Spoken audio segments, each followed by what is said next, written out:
अल्हम्दुलिल्लाहि रब्बिल आलमीन वल आक़िबतु लिल मुत्तक़ीन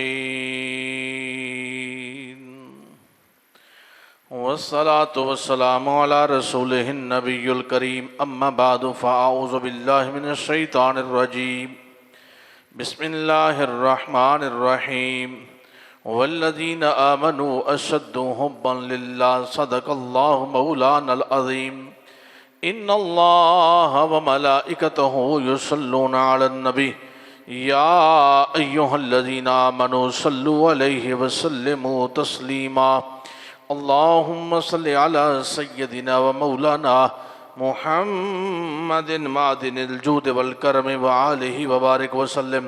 एक मर्तबा बुलंद आवाज़ से पढ़िए सलातो व सलामु अलैका या सय्यदी या रसूलल्लाह व अला आलिका व अस्हाबिका व सल्लम अलैका या सय्यदी या जद्दिल हसन वल हुसैन मौला सल्लि व सल्लिम दाइमन अबदा अला हबीबिका खैरिल खल्क़ि कुल्लिहिम।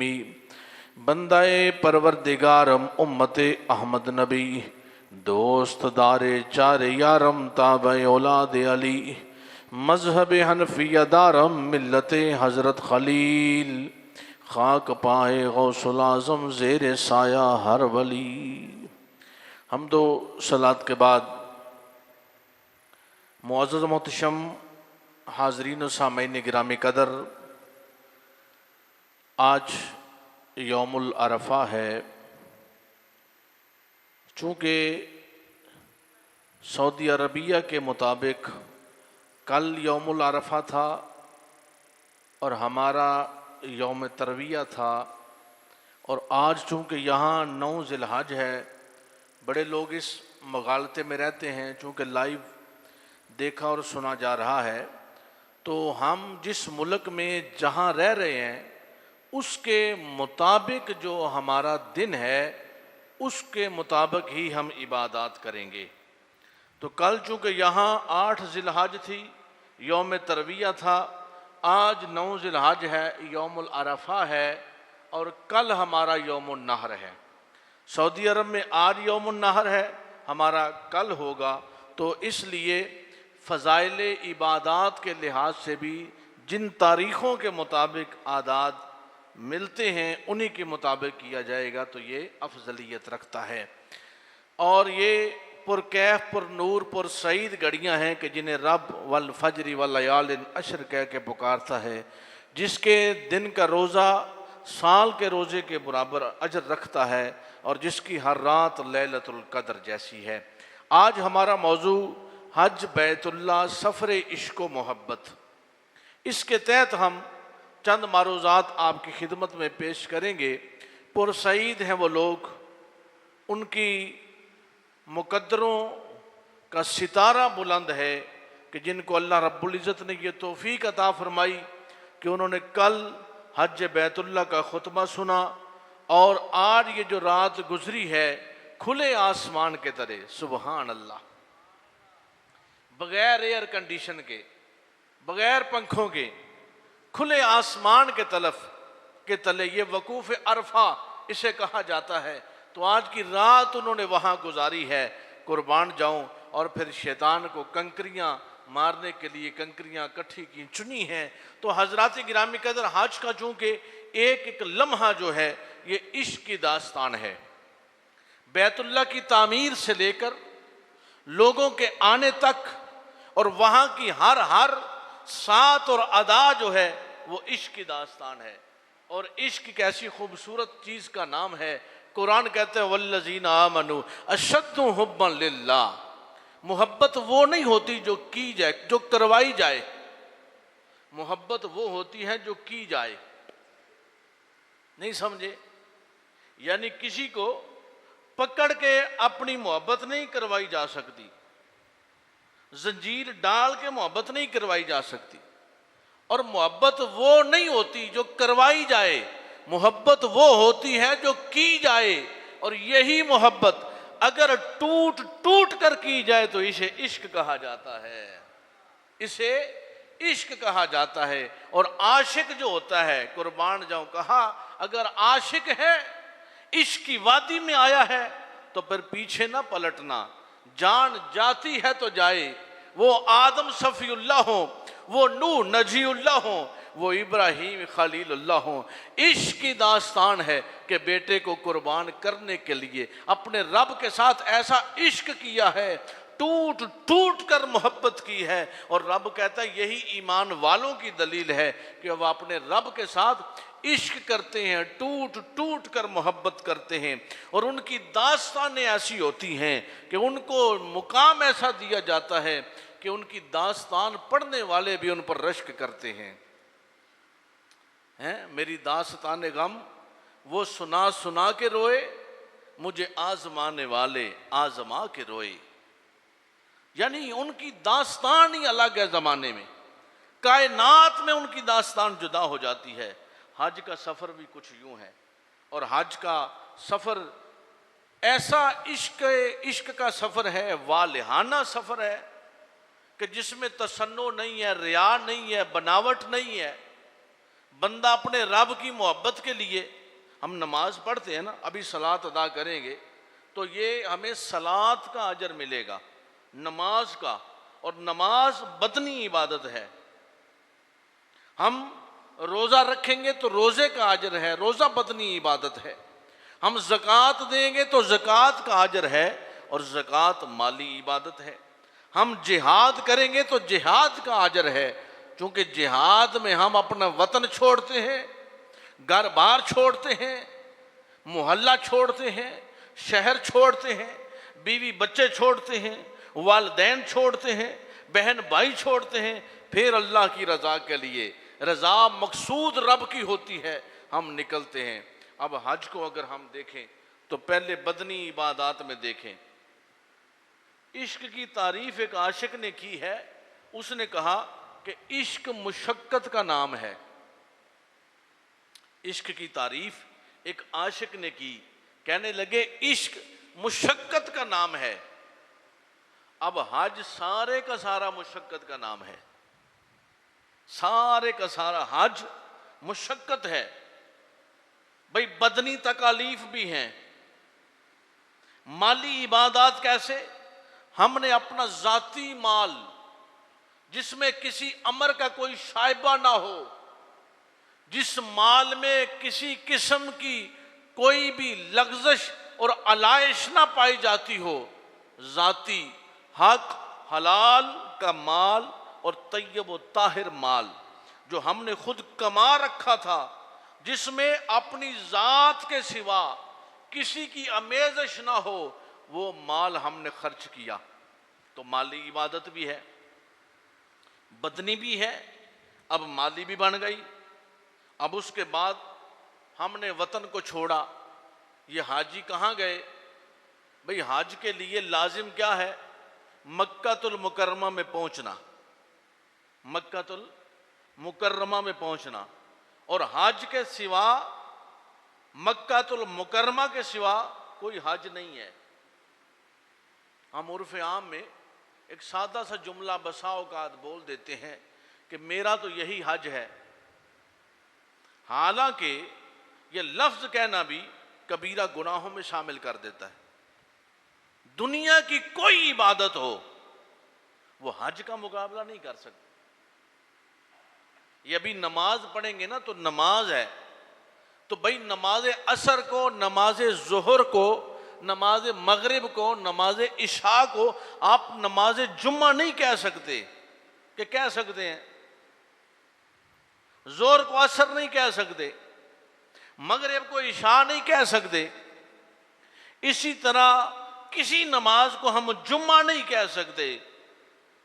हजरात गिरामी कदर, मक्कातुल मुकर्रमा में वकूफ अरफात और खुतबा हज के सिवा पूरा साल जाओ तो आप हज नहीं कह सकते, उम्रा कह सकते हैं। भाई हज एक बड़ी खास शय का नाम है, उसे आप उम्रा कहेंगे, हज नहीं कहेंगे।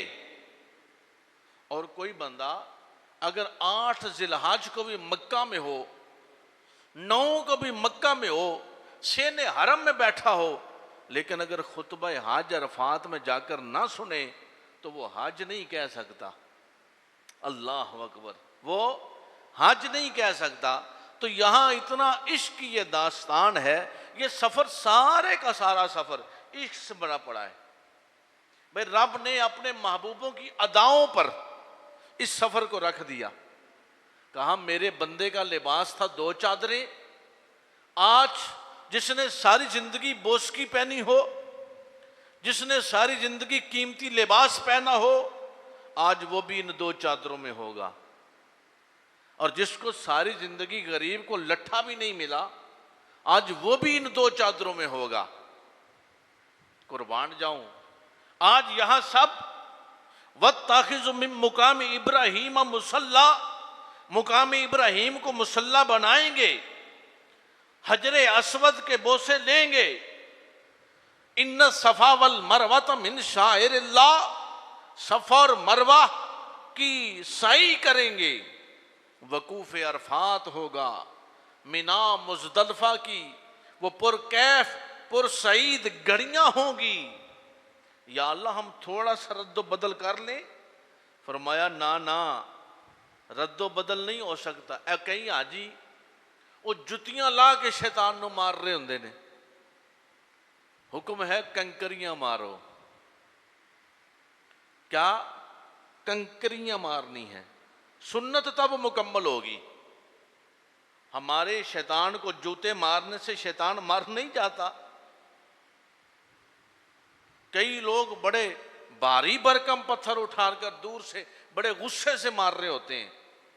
भाई गुस्से से मारना अपनी जगह, और होता क्या है, कई दफा आपने खबरनामे में सुना होगा, इतने हाजी जमरात पे आकर जख्मी हो गए।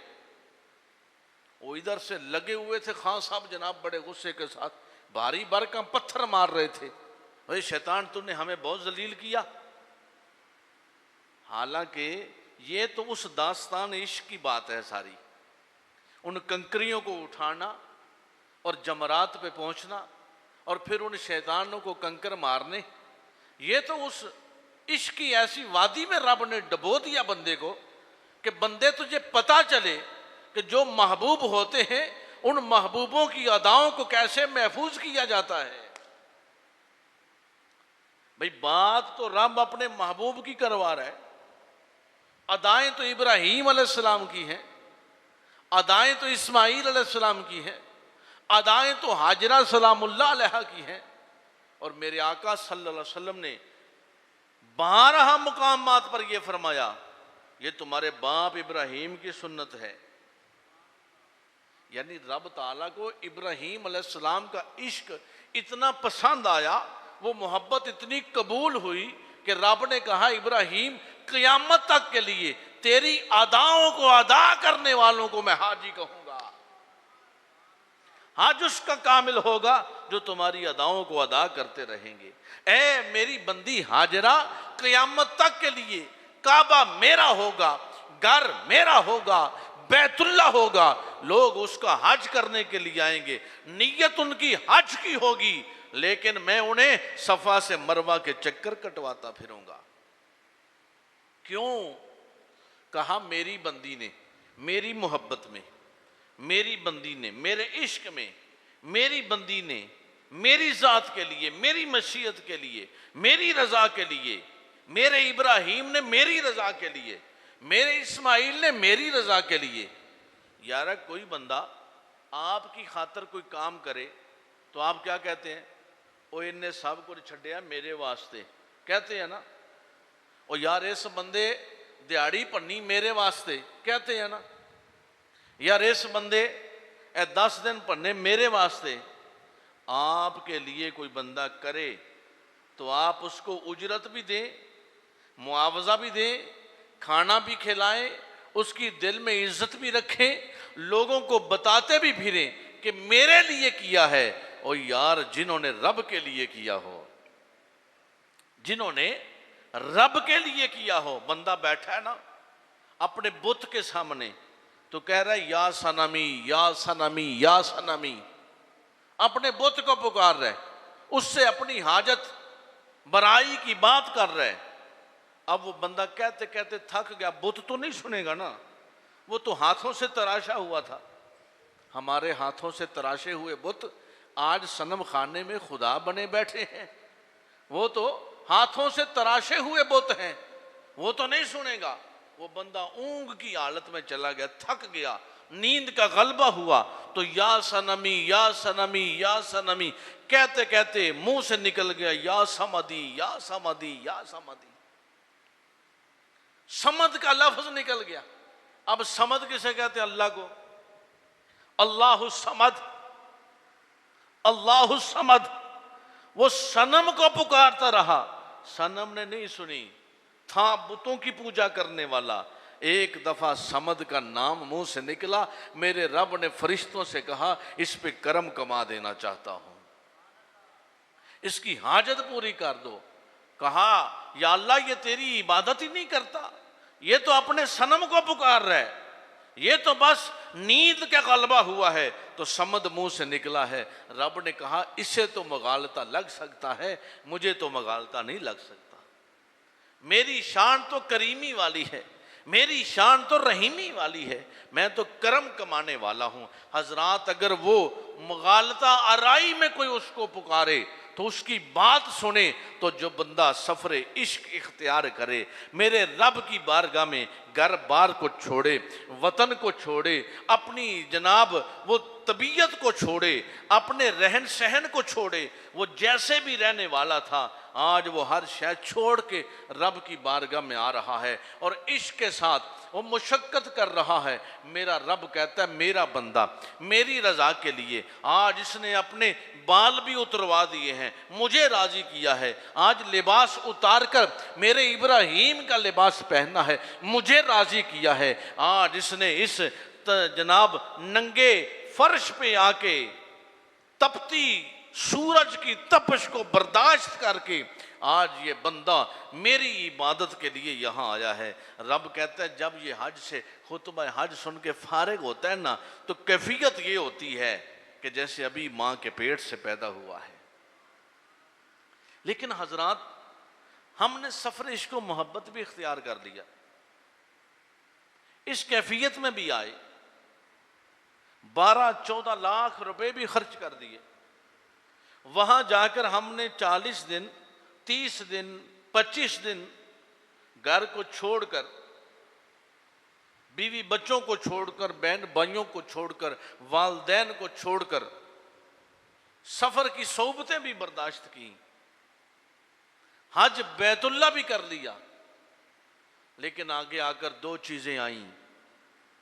बाज लोग हाजी बनने के लिए जाते हैं और बाज हज करने के लिए जाते हैं, क्योंकि जब इश्क की बात आती है तो वहां तसन्नो नहीं आ सकता, वहां बनावट नहीं आ सकती, वहां जुबान से जो जुमला भी निकलता है वो आशिकाना होता है, वो आरिफाना होता है, वो मोहब्बत वाला होता है। इब्राहीम अलैहिस्सलाम ने अपने रब को कैसे राजी किया, कभी हमने इस बात पे गौर नहीं किया। हमने कुर्बानी का जानवर ज़िबा कर दिया, 20 लाख खर्च कर लिया हज के लिए, तरह तरह की सोबतें बर्दाश्त कर ली और फिर आकर हमने बताया कि मैं हाजी हो गया हूं। लेकिन हमने कभी इस बात पे गौर किया है या आपने कभी गौर किया है कि वहां इस सर के बाल क्यों मंडवाए जाते हैं? कभी गौर किया है हमने इस बात का? हमने कई दफा वहां जाकर सर के बाल मंडवाए हैं, लेकिन कभी यार हमने थोड़ा सा ये गौर किया है? हाजरीन और सामीन, अगर इस कैफियत में हम डूब जाएं तो पुराना एक रिवाज था बस्तियों का, देहातों का, कि अगर कोई बंदा चोरी करता, गुनाह करता या कोई ऐसा फेल सरजद हो जाता तो लोग क्या करते थे, उसका सर मंडवा कर, उसकी टिंड बनवा कर, उसको फिर गधे पे बैठाकर, जूतों का हार गले में डालकर पूरी बस्ती में घुमाते थे। क्यों? ताकि आइंदा के लिए तुम मोहतात रहो, आइंदा के लिए मोहतात रहो। ये फलसफा बड़ा गौर तलब है। रब कहता है हज कर लिया ना, अब सर मंडवा और आइंदा के लिए ख्याल कर आइंदा के लिए ख्याल कर कि किस बारगाह में जाकर मैंने लब्बैक अल्लाहुम्मा लब्बैक ला शरीक लक लब्बैक इन्नल हम्दा वल निअमता लक वल मुल्क ला शरीक लक लब्बैक। कहां जाकर मैंने लब्बैक की सदा दी है? किस रब से मैं अहद करके आया हूं? किसके ला शरीक होने का अहदो इकरार उसके घर में खड़े होकर करके आया हूं? भाई लब्बैक के माना में शायद मैंने किसी जुम्मा में एक थोड़ा सा टच दिया है इस बात पर कि लब्बैक से मुराद ये है कि जो बंदा जिस्मो रूह के साथ हाजिर हो, अक्लो शऊर के साथ हाजिर हो। भाई क्लास में हम हाजिरी लगाते हैं जब तुलबा की, तो जो बच्चा वहां मौजूद है तो कहता है लब्बैक, तो जो वहां मौजूद नहीं वो क्या, वो बोलता ही नहीं है। अब लब्बैक उराफा ने लिखा है, मुफस्सिरीन ने लिखा है कि जब हरम काबा में पहुंचकर हम लब्बैक की सदा देते हैं तो कहते हैं या अल्लाह, हम मां सिवल्ला से फारिग होकर सिर्फ तेरे होकर तेरी बारगाह में हाजिरी का इकरार कर रहे हैं। अब मां सिवल्ला से फारिग होना यानी ज़हन ख्याल, इरादा, दिल, गुमान, हर चीज से अल्लाह के सिवा हर शय को निकाल देना। ये लफ्ज सुन लिया आपने, हजम कर गए हैं, आपने इसको समझा नहीं है। ज़हन ख्याल, दिलो गुमान से अल्लाह की जात के सिवा हर शय को जहन से निकाल कर फिर कहना लब्बैक ला शरीक लक लब्बैक। ये है उस लब्बैक का फलसफा, ये है रब की बारगाह में हाजिर होने का फलसफा।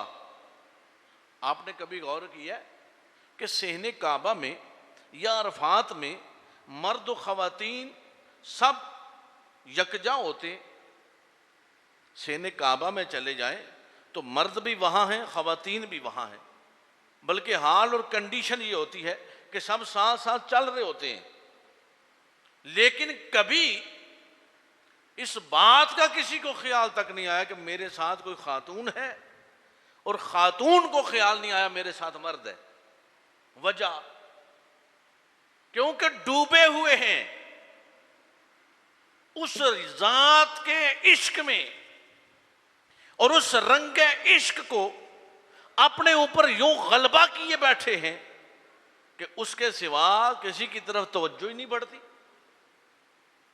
दिल में ख्याल ही नहीं आता। मनो तन में जो आग लगी है वो मौला के इश्क की लगी है। दिल में जो कैफियत है वो अपने रब को मनाने की है, रब को राजी करने की है, रब के इश्क में रंगे जाने की है। तो ये हज का फलसफा है। एहराम हम बांधते हैं ना, तो एहराम के कुछ सुन्नतें हैं, कुछ उसके वजूब हैं, कुछ चीज़ें हैं जो उसमें वाजिब हैं, फिर कुछ मकरूआत हैं, कुछ ममनुआत हैं, कुछ मस्तहब्बात हैं। जिस तरह नमाज हम पढ़ते हैं ना, तो हम कहते हैं मुतलक नमाज पढ़ ली तो नमाज है। हालांकि भाई नमाज के फ़र्ज़ भी हैं, नमाज की सुन्नतें भी हैं, नमाज के मुस्तहब्बात भी हैं, नमाज के मकरूआत भी हैं, नमाज के ममनुआत भी हैं। इसी तरह वज़ू करते हैं तो वज़ू के फ़राइज़ भी हैं, वज़ू की सुन्नतें भी हैं, वज़ू के जो है मकरूआत भी हैं, वज़ू के मुस्तहब्बात भी हैं। ये जिस तरह आप ये ख़त नहीं बनवाते 10 दिन के लिए, तो ये फ़र्ज़ नहीं है, ये मुस्तहब है। ये क्या है? मुस्तहब है। अगर ख़त नहीं बनवाएंगे तो अजर है, नेकी है, सवाब है। अगर बनवा लेंगे तो गुनाह नहीं है। इसी तरह एहराम की भी चीज़ें हैं। तो एहराम में हम क्या करते हैं, वक्त चूँकि अब जो है वो मुकम्मल होने जा रहा है, तो एहराम में क्या है? एहराम ने कहा कि कोई कीड़ी भी ना तुझसे मर जाए। गौर तो करें, हज किसे कहा जाता है? हज किसे कहा जाता है? ये तुम्हारे अपने बदन का अपने हाथ से बाल ना टूट जाए, बंद जूता नहीं पहन सकते। पर्दा औरत के लिए लाजिम है, लेकिन एहराम में औरत चेहरे पे पर्दा नहीं कर सकती। मेरे किबला आलम ताजदार साहू चक शरीफ रहमतुल्लाह ताला अलैह फरमाते हैं, हज का मकसद ये है, हज का मकसूद ये है कि जिस तरह तुम एहराम की हालत में हो और बैतुल्लाह में पहुंचे हो और उसके वजूब का, उसके मकरूआत का, उसके ममनुआत का, उसके मुस्तहब्बात का ख्याल कर रहे हो, सारी जिंदगी इस तरह गुजारो जैसे वो चंद घंटे तुमने एहराम की हालत में गुजारे हैं। यानी एहराम की हालत में कैसे हम गुजार रहे हैं कि हमारे ऊपर कितनी चीजें हैं जो वैसे तो हलाल हैं लेकिन बहालते एहराम हराम है। आम रूटीन में बाल टूट जाए कोई मसला नहीं है, एहराम की हालत में टूट गया तो दम पड़ेगा। बगैर एहराम के झूठ बोल लेते हैं, किसी को गाली भी दे लेता है कोई बंदा, या नजर किसी तरफ उठ जाती है, लेकिन अगर एहराम है तो गुफ्तगू करने में भी एहतियात है, गुफ्तगू में भी एहतियात है, बावजू रहने में भी एहतियात है, खाने पीने में भी एहतियात है। हम जब उम्रा करते हैं ना, तो उम्रा से कबल 3-4 घंटे पहले हम खाना नहीं खाते। क्यों? इसलिए कि एक तो वुजू ज्यादा देर तक कायम रहेगा, दूसरा चलने में आसानी रहेगी, तीसरा हमने एहराम बांधा हुआ है, इस हालत में हमें टॉयलेट में ना जाना पड़े। तो ये तमाम चीजें मद्देनजर होती हैं एहराम की हालत में। तो हुजूर किबला आलम फरमाते हैं, ए इंसान तूने एक दफ़ा एहराम बांधा है और इस इश्क व मस्ती की वादी में आकर अपने रब से अहद कर रहा है, अब बकिया जो ज़िंदगी है वो इस हालत में गुजार जैसे इस एहराम में तो गुजार रहा है। तो हजरात गिरामी कदर, ये जो सफ़र है, ये जो औकात हैं, ये जो अयाम हैं, लफ्ज़ हज ये आशिकाना लफ्ज़ है, ये आशिकाना लफ्ज है। इस कैफियत में डूबने के बाद लगवियात से बचना, चूंकि यहां जो कैफियत है वल मतलूब मकसूद हो वल मकसूद मौजूद हो, मतलूब बढ़ रहा है अपने मकसूद की तरफ, और मकसूद क्या है? ला इलाहा इल्लल्लाह। और जब मतलूब वालिहाना इश्क की रवश के साथ मकसूद की तरफ बढ़ता है तो कैफियत यह होती है कि वह अपने महबूब को मौजूद पाता है, अपने महबूब को मौजूद पाता है। तो हजराते गिरामी कदर, कुर्बान जाऊं वो कैफियत तो देखें कि इमाम ज़ैनुल आबिदीन अलैहिस्सलाम नंगे पांव हज करने के लिए जाते हैं।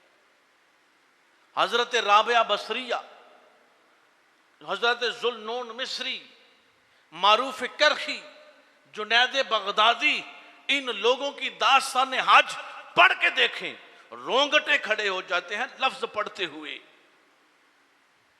रोंगटे खड़े हो जाते हैं लफ्ज पढ़ते हुए कि इन आशिकों ने अपने महबूब के इश्क में कैसे डूब कर जाकर अपनी हर शय को हेज किया और अपने महबूब के इश्क में वालिहाना उनकी जो कैफियत और उनके जो रवैये थे कि आसमान के फरिश्ते भी जिन पर रश्क कर रहे थे कि या अल्लाह, ऐसे लोग भी हैं, ऐसे बंदे भी हैं जो तेरे घर का तवाफ करने के लिए आए हैं, ऐसे बंदे भी हैं जो तेरे घर में इबादत के लिए आते हैं, ऐसे बंदे भी हैं कि जिन्हों को मन तन धन की कोई परवाह नहीं है, फकत तेरे हो के तेरी बारगाह में आते हैं। दो चीजें हैं भाई, एक है वैसे आना, एक है वैसे आना और ख्याल में कुछ और भी रखना, और एक है तन मन धन से जुदा होना। जिस्म जाहिर तो नजर आए लेकिन महबूब के सामने अपना होना नजर ना आए। अच्छा, बसा औकात ये होता है कि हम ये समझते हैं कि साढ़े कोल कित्थे पैसे आने, असी हज कर ही नहीं सकते, असा केड़ा जा सकने हैं। अच्छा, ये अपनी अपनी तौफीकात का तो हर बंदे को पता होता है, लेकिन ये दुआ करना कि या अल्लाह हमें भी हज बैतुल्लाह अता फरमा, ये सहाबा की सुन्नत है, ये औलिया अल्लाह का मामूलात में रहा है। भाई अपनी तौफीक ना देख, तो अपने मालिक की तौफीक देख। हमारी हैसियत क्या है, तो अपने मालिक की तौफीक देख। तो हजरात गिरामी के अंदर ये दुआ अपनी दुआओं में शामिल करना, मालिक हज बैतुल्लाह की ज़ियारत, मालिक मदीना तो नूर की ज़ियारत, ये सब चीज़ों को दुआओं में शामिल करना, ये भी ईमान का हिस्सा है, ये भी ईमान का तकाजा है। अल्लाह रब्बुल इज़्ज़त हम सब को अमल खैर की तौफीक अता फरमाए और खल्लाक आलम हमें नबी पाक अलैहिस्सलातु वस्सलाम के नालैन पाक के तसद्दुक से हज बैतुल्लाह की सआदत अता फरमाए और खल्लाक आलम मुझे और आप सब को नबी करीम अलैहिस्सलातु वस्सलाम के रोज़ा अनवर की बार बार बाअदब हाज़िरी नसीब फरमाए। वाखिरु दावाना अल्हम्दुलिल्लाहि रब्बिल आलमीन। सुबह इंशाअल्लाह ताला ठीक 8 बजे नमाज ईद अदा की जाएगी, ठीक 8 बजे जमात खड़ी हो जाएगी।